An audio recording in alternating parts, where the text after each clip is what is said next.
আপোনালোকে প্ৰেমৰ সমস্যাত ভুগি আছে নেকি? প্ৰেম কৰিছে বাৰে বাৰে সফল হোৱা নাই। আপোনালোকৰ বিবাহ হোৱা নাই নেকি? মানে বিয়া। আৰু আপোনালোকে কিবা বেমাৰত ভুগি আছে নেকি? বা আপোনালোকৰ টকা পইচাৰ কিবা সমস্যা আছে নেকি? টকা পইচা ঠিকেই উপাৰ্জন কৰে কিন্তু আপোনালোকৰ ছেভিং হ'ব পৰা নাই। আপোনালোকৰ সন্তান হোৱা নাই নেকি? আজিৰ তাৰিখত এইটো এটা ডাঙৰ সমস্যা, সন্তান নহয়। আৰু এটা ডাঙৰ সমস্যা বিয়া।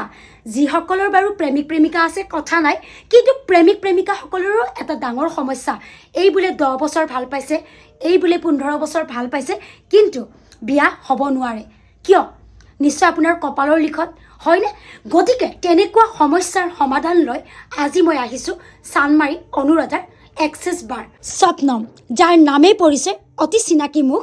আপোনালোকে নিশ্চয় সামাজিক মাধ্যমত দেখি থাকে যে মই বৰ্তমান এতিয়া এক্সেছ বাৰৰ ফেচিলিটেটৰ হয়।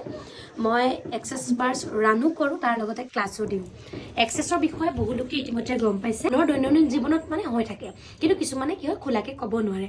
মানিৰ প্ৰব্লেমেই হওক, কোনোবাই কনচিভ কৰিব পৰা নাই, কোনোবা জটিল ৰোগত আক্ৰান্ত হৈ আছে, কাৰোবাৰ পৰকীয়া প্ৰেম মানে হাজবেণ্ড ৱাইফৰ ৰিলেশ্যনশ্বিপেই হওক বা মিছা নক'বা, আজিৰ তাৰিখত পৰকীয়া প্ৰেম বহুত হৈ গৈছে। কোনোবাই দুখ কৰি থাকে কিন্তু তাৰে ফলাফল আছে। সমস্যা য'ত সমস্যা থাকিব তাত সমাধান থাকে, আৰু য'ত সমাধান দিব মৃদুস্মিতা আছো।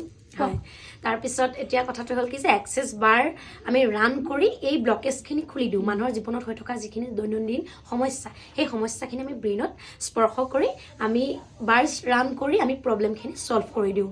বহু লোকে এক্সেছ আদৰি লৈছে। মোৰ এটাই অনুৰোধ, আপোনালোকে যদি মোৰ হাতেৰে এই এক্সেছ বাৰ ৰান কৰি সমস্যাখিনিৰ পৰা পৰিত্ৰাণ পাব বিচাৰে, তেনেহ'লে মোৰ সৈতে যোগাযোগ কৰিব পাৰে। তাৰ লগতে যদি এক্সেছ বাৰ শিকিবও বিচাৰে, তেনেহ'লে মোৰ সৈতে যোগাযোগ কৰিব পাৰে। আৰু এতিয়া মই ধুনীয়াকৈ এক্সেছ বাৰ লৈ আছোঁ। সঁচাকৈ একদম মানে ৰিলেক্স ফিল কৰিছোঁ। আপোনালোকৰ মানি ব্লকেজ হওক, ৰিলেশ্যনশ্বিপ হওক, আপোনালোকৰ স্বাস্থ্যৰ অৱনতি ঘটিছে, কেঞ্চাৰ, কিডনী, সঁচাকৈ আপোনালোকে একদম ৰিলেক্স অনুভৱ কৰিব।